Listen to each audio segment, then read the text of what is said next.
Olaine, and wicked regards to all those who care and dare to listen. This is once again JLL, recording on the 20th of July, 2022. And today I have something to say to you about the moral responsibility of transgression.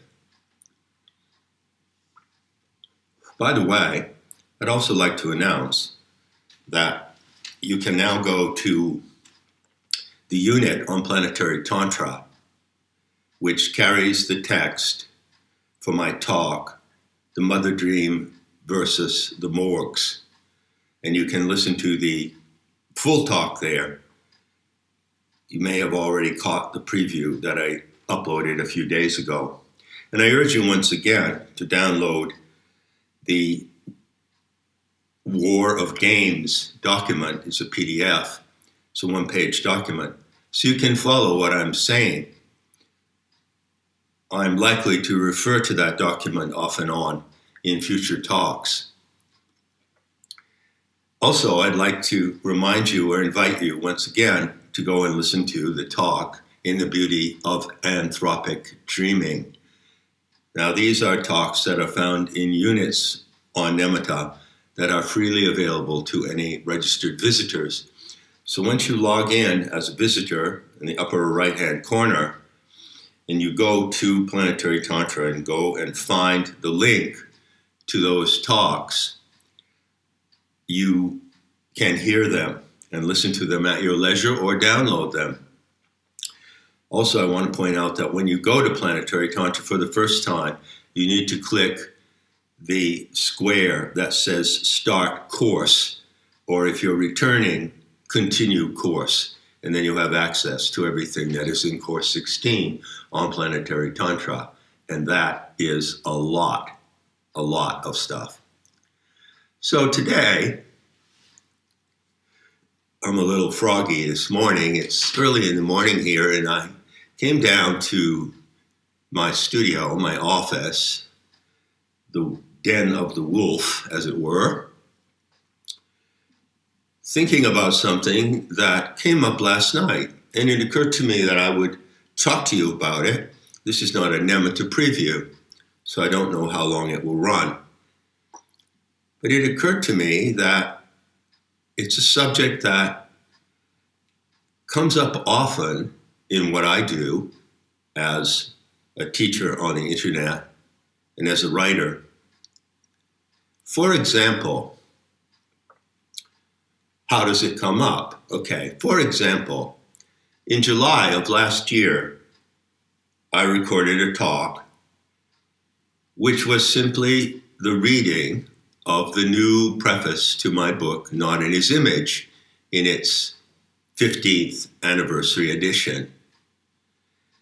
And so I just read that preface, and then I put it up. The title was A Once and Future Heresy, The Once and Future Heresy, which is a way of describing gnosis. And immediately, I got a message from our benevolent handlers at YouTube who told me that it contained medical misinformation, and so they took it down. I also believe they gave me a strike. I'm not sure. Somewhere I've gotten a strike, and I've been banned for uploading for 7 days. That may have been it. Now, why did this happen? Well, it happened because I committed a transgression. I want you to take this word on board into your vocabulary. It would please me greatly if you did so. It's a really instructive word. And along with this word goes or comes a moral responsibility.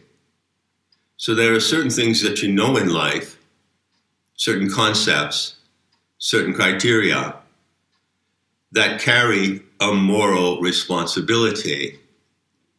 For instance, have you ever heard of the Wiccan Rede, R-E-D-E? I think a reed means something like a creed. It's a proposition of some kind. And the Wiccan reed goes like this: do what thou wilt, and it harm none. That's the full Wiccan reed. And that is a statement that contains a moral responsibility. It tells you, do as thou wilt, live free, live with others who are free, and do as you like, and it harm none. Now, that Wiccan reed is not an ancient proposition as far as I know. I think it came to be defined as such during the British revival of witchcraft in the early 20th century, following Dion Fortune and a couple of other people. But it is part of the Wiccan worldview today, as far as I know. And you can see that it's a very simple and elegant proposition. Some people would say that that is a statement or paraphrase of natural law. In other words, if you live by natural law, and I don't exactly accept that concept, then you're free to act in society as long as you do not act on any intention to harm or deceive others. So there's a message of moral responsibility that comes with the word transgression. And I intend by the end of this talk to make that as clear to you as I can.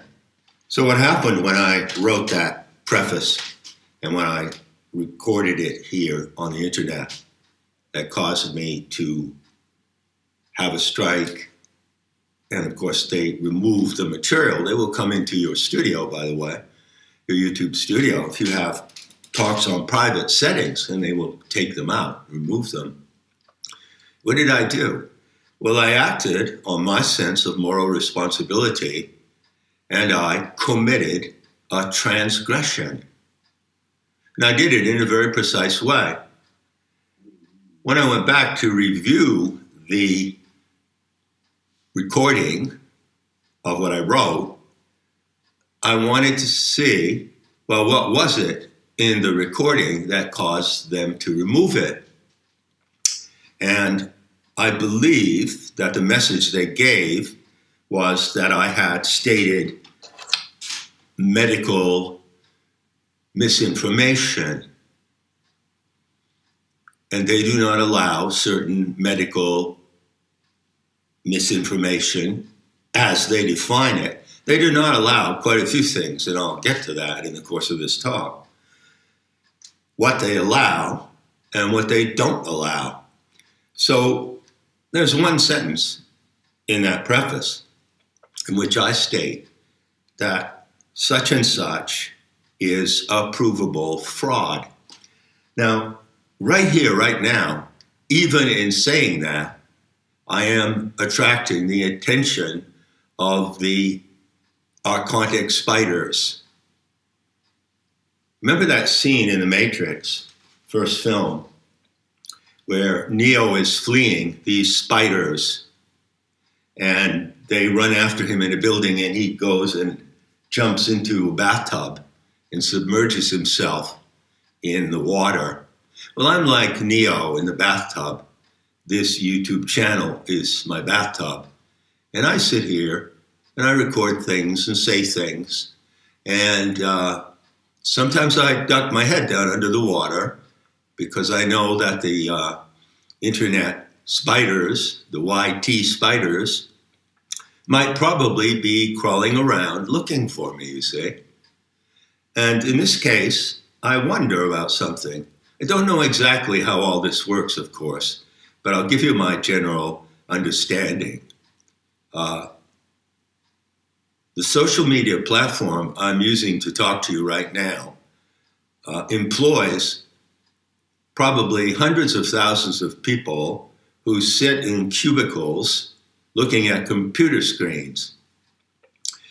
And their job is to review the material that's uploaded and to see whether or not the standards of the social media platform and the managers of the platform will allow that content to stay on the platform.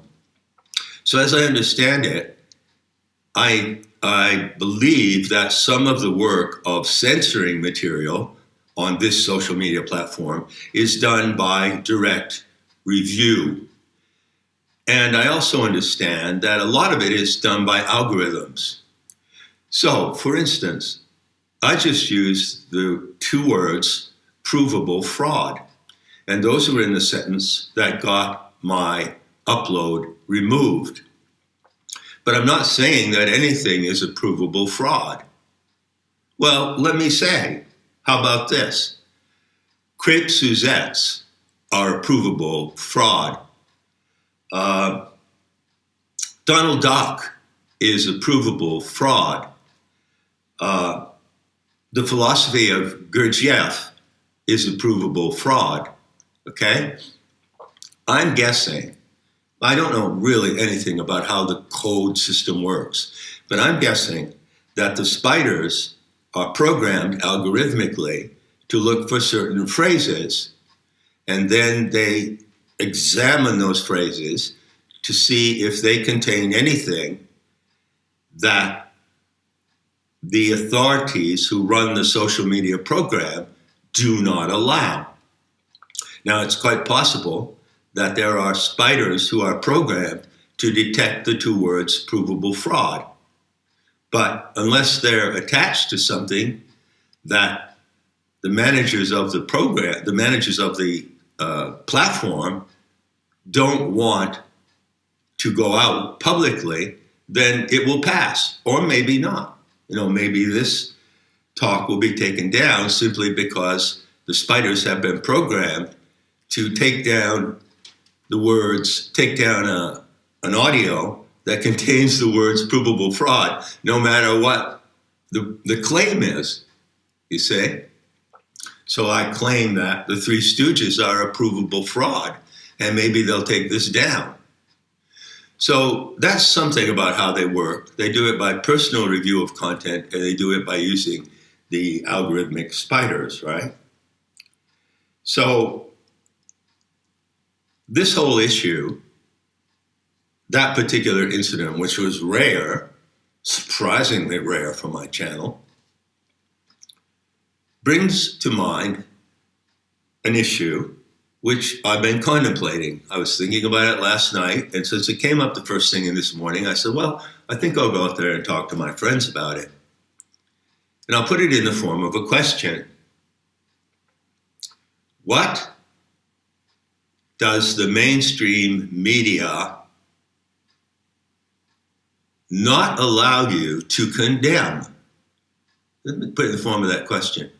Well, what does this particular mainstream social media platform, because that's what it is, what does this platform, more exactly, those who run the platform, not allow you to condemn? And of course, that question suggests another question. Well, what do they allow you to condemn? And that's actually what I've been thinking about. That's actually the thought I want to share with you. What do they allow me to condemn and get away with and not have my channel receive a strike and not have the content removed? That's my leading question. How do I relate that to transgression?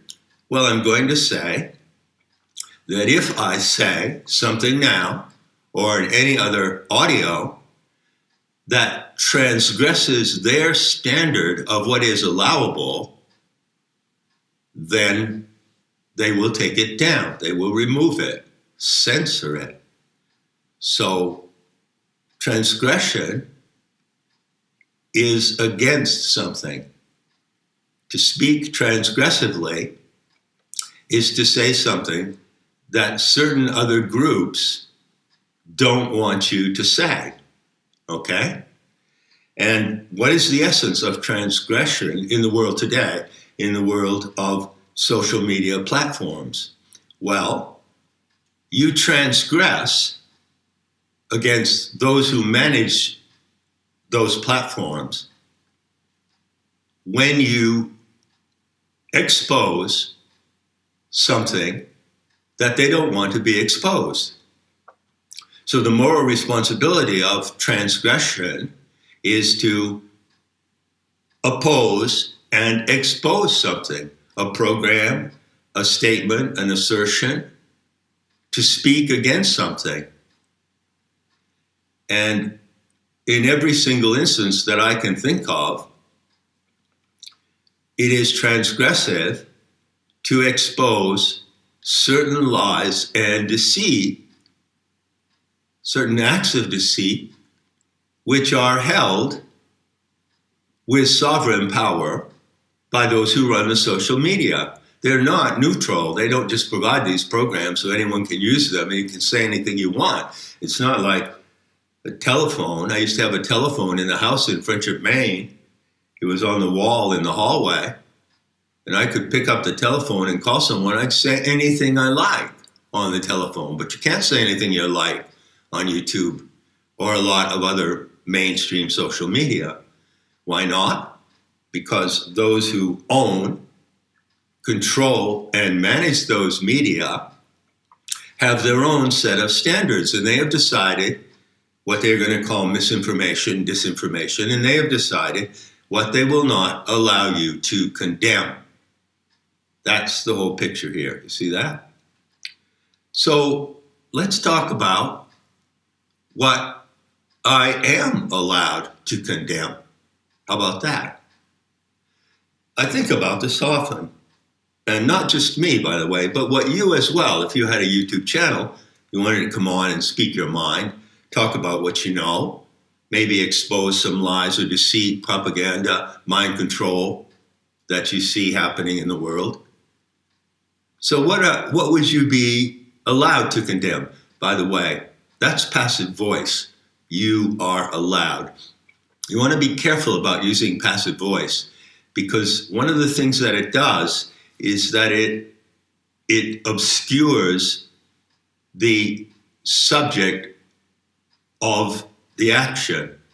So if I say, you are not allowed to condemn so-and-so, that's passive voice. But if I say, the managers of this social media platform do not allow you, that's not passive voice. And it's better to speak in that way. Can you see that? Because it actually names the subject or agent of repression and censorship. So anyway, warning about passive voice. So let's look at what the social media platform managers still allow me and you to condemn. Now come along with me. I'm just going to run through a series of topics or issues or subjects more or less randomly and put out the question and see if this looks like something that the managers will condemn. Homeopathy is a provable medical fraud. If I made that statement, would they strike my channel? If I said atheism is proof of intellectual incompetence, how about that? Can I condemn atheism? Do the managers allow me to condemn atheism? Do they allow me to condemn Christianity? You know, I spend a good deal of time, I spend a lot of words written and spoken in condemning Christianity. Some people would say I'm the biggest enemy of Christianity on the planet. The deceit of Christ. Do they allow me to, what's the word? I'm looking for the term. Badmouth Christ and Jesus Christ. As far as I know, I'm allowed to badmouth the Lord as much as I want. Well, do they allow me to badmouth Muhammad and to criticize and condemn Islam. I don't know about that. There's a question mark hanging over that one. Do they allow me to condemn Mormonism or theosophy or anthroposophy, which I condemn deeply and consistently? I condemn a lot of things, as you probably know by now. Why do I do that? Well, one of the roles of the Gnostic teacher is to correct erroneous and deceptive concepts, and to correct mental errors, to correct syntax, to correct the wrong, deceiving use of words. So I do this a lot. It's part of my style of Gnostic arrogance, right? So let's pick a few more examples. Communism. Do they allow me to condemn communism? Well, as far as I know, and this is something that I'm curious about, they do. So how come I can go on the internet and condemn communism openly? I can condemn the Bolsheviks, who did not commit the Russian Revolution because it was not a Russian Revolution. It wasn't a revolution of the Russian people for their benefit and liberation. In fact, it was a horrific orchestration against the Russian people, as Solzhenitsyn and others have explained. But I think I can condemn Bolsheviks. I can use the word Bolshi. I can condemn Maoism. I can condemn the Red Brigades. You know what the Red Brigades were? They were brigades mostly composed of young children in China during the Maoist era who went around with the little red book of Mao and destroyed all kinds of things. And they persecuted, tortured, and in some cases killed intellectuals and teachers and anyone who was vaguely suspected of being against the revolutionary program of Mao, which is communism. They took them out in no kind manner. They took them out brutally. By the way, years ago, I wanted to put an image on the internet, but I don't know how to Photoshop or anything like that. But there's a famous picture of these young children. They would be from the age of 10 to into their teens, who formed the Red Brigades. And there's a picture of them, and there's one outstanding figure of a girl there. She's Chinese, of course, but she has her hair in braids, and the two braids come down on either side of her shoulder. I'll see if I can find that picture. And it struck me that she bore a tremendous resemblance to Greta Thunberg. And I wanted to do a Photoshop that put her face and Greta Thunberg's face side by side, because Greta Thunberg is in a way the equivalent to a Maoist enforcer of the Red Brigade. Now, will the managers of this program allow me to say that? Can I condemn Greta Thunberg? I don't know. I think I might be able to get by doing that. So, Red Brigades, yeah. And there are Red Brigades today. They exist today. The equivalent of them. They're called social justice warriors. So can I condemn social justice warriors? Their behavior, their attitudes, the uploads they put on the internet, their ideology, for instance, gender ideology. Can I condemn gender ideology? Well, probably not. Probably not. Now, as I put these questions to you, and obviously many topics come to mind, don't they? I'm sure they're racing through your mind as I speak and as you listen to my words. It occurs to me that there are two cases, roughly speaking.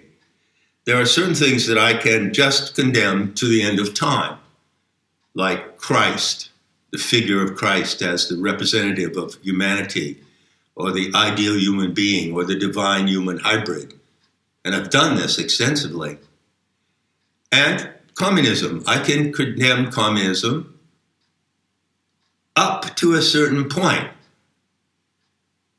I'm pretty sure that I can speak transgressively against communism as long as I leave out certain factors. The same thing is true, say, for the slavery trade between Africa and the United States. Now, of course, many people in the mainstream media, including people who are sympathetic with those who run these platforms, will outrightly condemn that slave trade, right? And very often, as they do so, they will project that condemnation strongly toward a particular target, which is the white racist, whitey, the white man. But if I were to speak about the African slave trade and condemn it as morally reprehensible, then I might be inclined to refer to certain facts of the case. Like a detective, I have a case file in front of me. I'm going to give you the facts of the case. I'm going to give you the evidence that I found. The facts, ma'am, just the facts, as Sergeant Joe Friday used to say on one of the earliest TV series about cops. And if I presented those facts, and among those facts, I made a specific reference to who exactly it was that ran the slave trade, that owned the ships, that owned the shipping companies, that might be transgressive, and that might cause the managers of this platform to remove that material and give me a strike. So there are certain cases in which, yes, you can condemn topics, subjects, ideologies conditionally, as long as you leave out a certain factor. And there seem to be other cases where you can condemn things unconditionally, like I can condemn theosophy unconditionally. I can not condemn communism unconditionally. You say, I have to be careful not to state certain things that I find in the body of evidence about who created communism and who is running the communist program today, which is known as the Great Reset of the globalist overlords. I can condemn the globalist overlords, the archons, in all kinds of ways, and I've done so. Yet, I can only do that conditionally up to a certain point. It seems, but I really don't know. There's areas of this situation that are somewhat ambiguous. For instance, I'm going to say something now that I don't believe I've ever said on the internet before. And what I'm going to say now might be transgressive, and the spiders might be crawling all over me in a moment. Not His Image came out in November of 2006. It's going on 16 years now. And never, I swear to you, well, there may be something that I don't know about, but as far as I know, never in those 16 years has the author of Not in His Image ever been condemned for anti-Semitism. As far as I know, there's no blog, no written article that has done that. You see? So, a massive amount of what is written, what you find written in Not in His Image, is extremely transgressive. And yet, no, apparently, no one has come out to attack me on that, which is curious, wouldn't you say? And likewise, a large part of the material that is available today in my talks, not only on this channel but elsewhere, contains transgressive statements regarding that of which one cannot speak. Now, I'm sure that in the process of listening to me now, you might have thought about that saying, which I believe is attributed to Voltaire, although I don't know if it's correct or not. If you want to know who controls the world, think about who you cannot criticize, right? So yeah, we're in that area. We're in that area. That statement is relevant because obviously those who control this social media platform refuse to allow certain people or certain ideologies or groups to be criticized.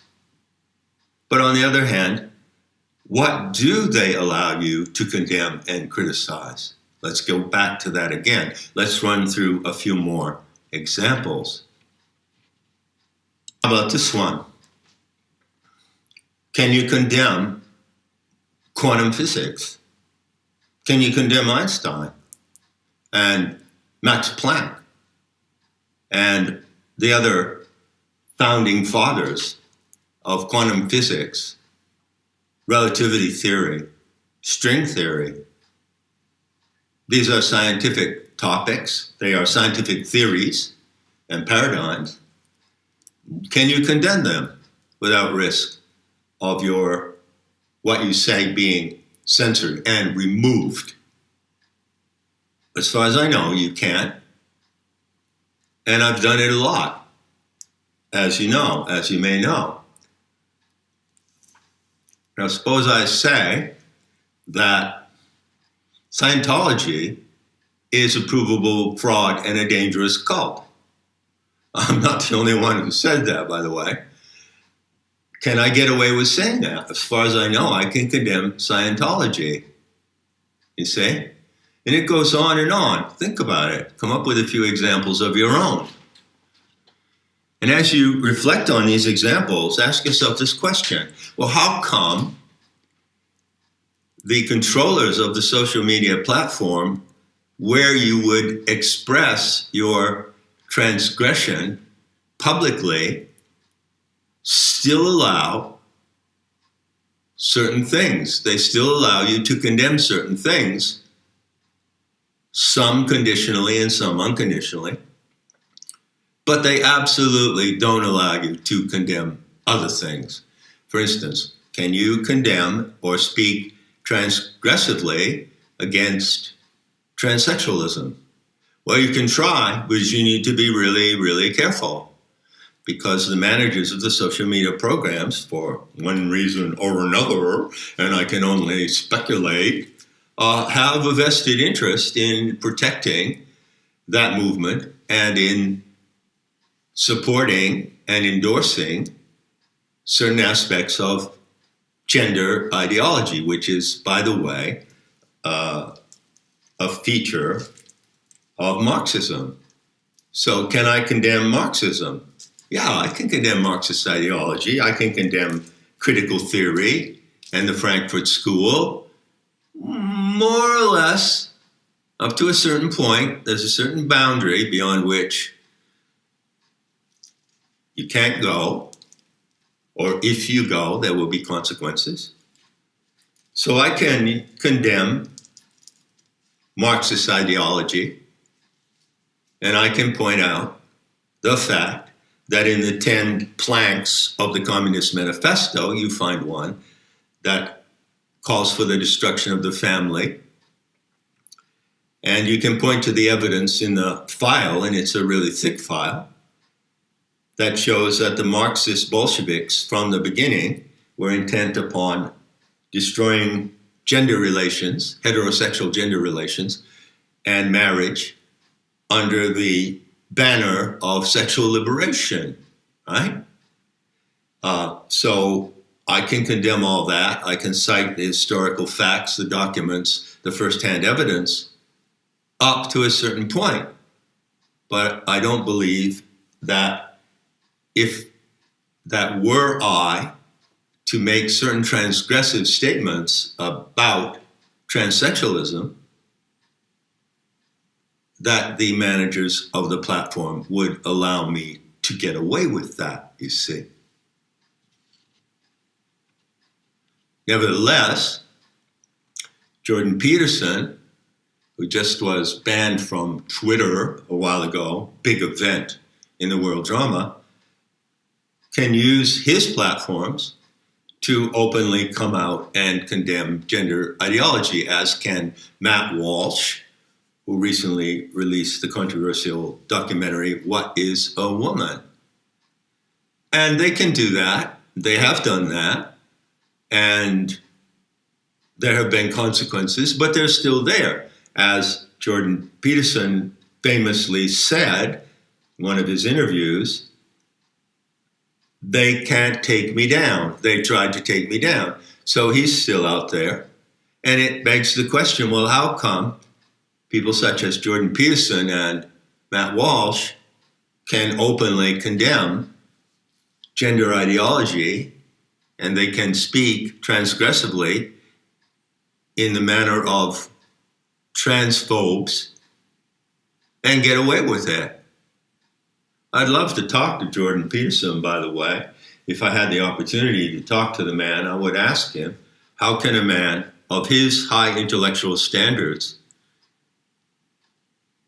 an individual obviously with a brilliant mind and critical faculties, how can it be that he has chosen, if this is actually the case, to be a Christian and adhere to the Christian faith? Or I could ask the same question of Matt Walsh, who presumably is also a Christian. So anyway, I bring them up because those are two examples of very well-known individuals who, for some reason or another, get away with speaking transgressively about that extremely incendiary topic of gender ideology. Now, if I came on and made a talk about it, I'm pretty sure that the managers of the platform would take me down instantly. So you see, there are various conditions around transgression. In some cases, it appears to be allowed unconditionally. I can unconditionally condemn anthroposophy. I can unconditionally condemn Baha'i and many, many other things. But in some cases, I can only condemn and expose and criticize conditionally up to a certain boundary. And in some cases, the extreme cases, I cannot transgress at all. So that's the situation in the world today. And in concluding this talk, I just want to mention two more things. One of them is the overarching question. I'm sure it's crossed your mind. Well, how come the managers of the social media platforms, such as this one, still allow those who use the platforms to outrightly condemn certain topics? I'm surprised, actually, that they still allow people to use their platform, to condemn communism. I'm really quite surprised about that. And how, well, you can, of course, condemn the Nazis, and you're encouraged to do so, and you get a lot of support and social approval for condemning the Nazis. But can you condemn the Bolsheviks, who were the enemies of the Nazis? The goal of the Nazis in World War II was to defeat the Bolsheviks, and the Bolsheviks were running the program of communism. So the Nazis were anti-communist. Can I get away with saying that? We'll see. But the question remains, how long will this continue? And how far can I go, for instance, in condemning Bolshevism? Or here's another one, and believe me, trust me, I probably will get around to this at some time. I've already mentioned it, but I don't believe I've ever done a YouTube talk centered on this topic, or a talk that has this in the title, the Sabbatean agenda. So, Sabbatean agenda refers to an historical event centered on the year 1666, in which a certain figure appeared in a certain tribal and ethnic group who was known as Sabbatai Zve. And out of the life and ideology and events around that figure, which was a momentous event at the time and had worldwide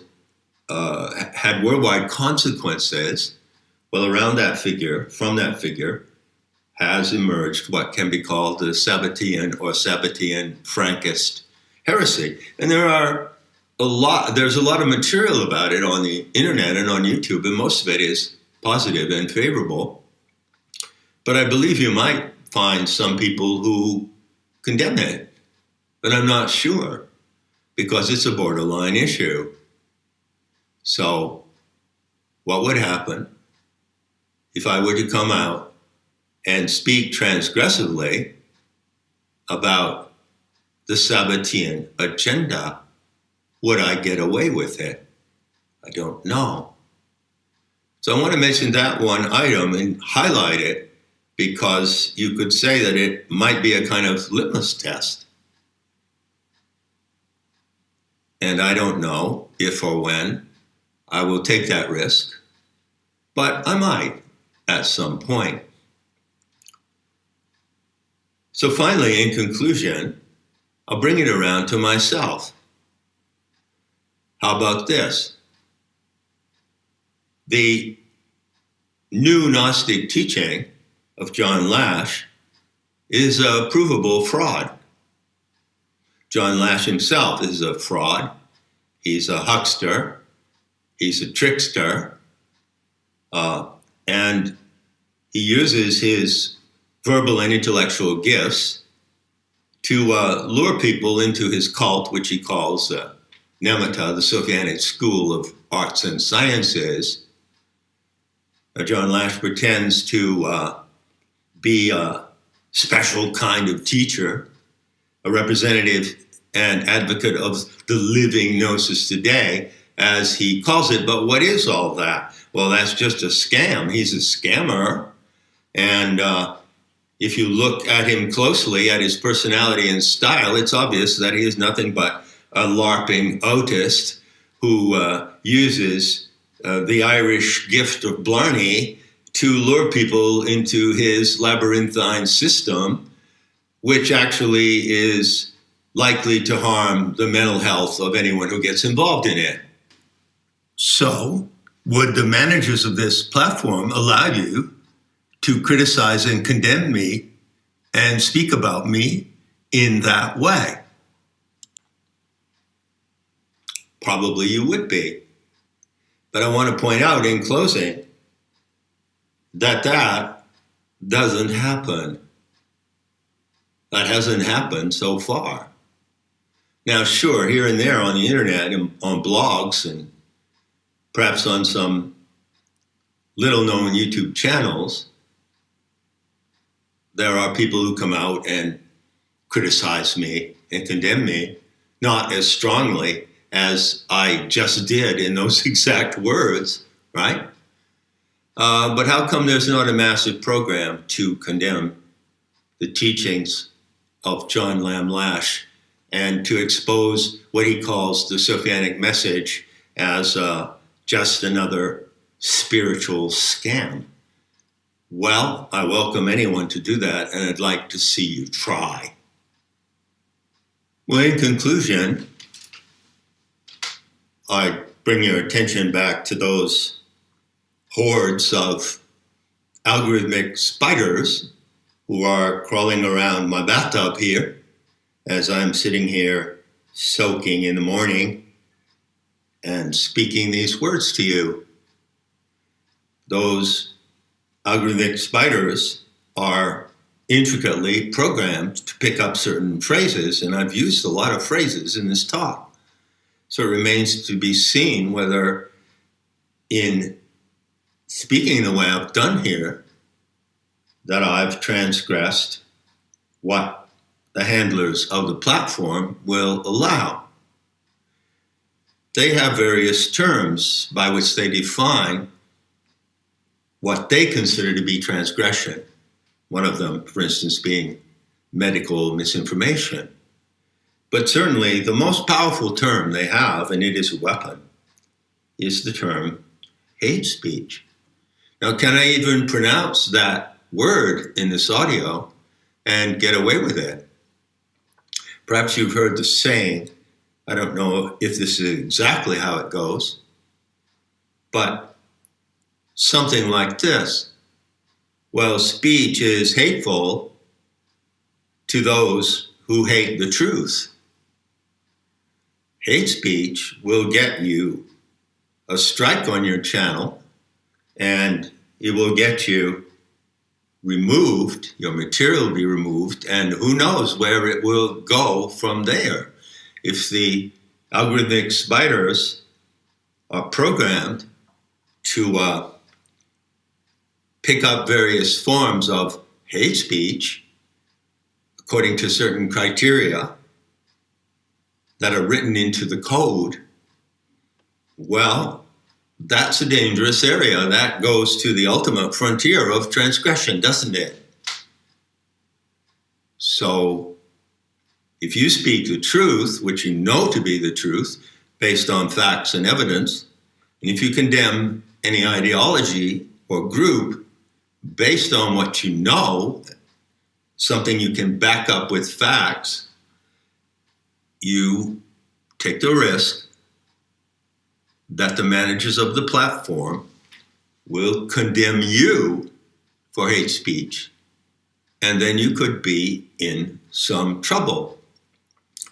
The record shows that the Red Brigades, who run Twitter and other platforms, know no limits in their ferocity to take down someone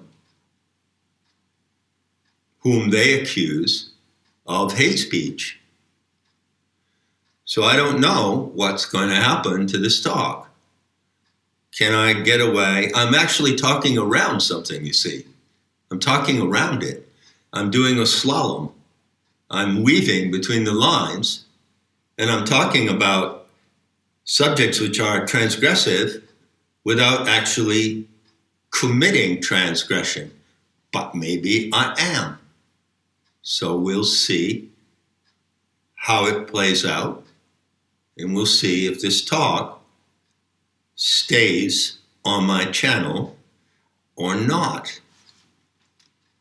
Enough said. And, of course, I'll be seeing you in the beauty to come.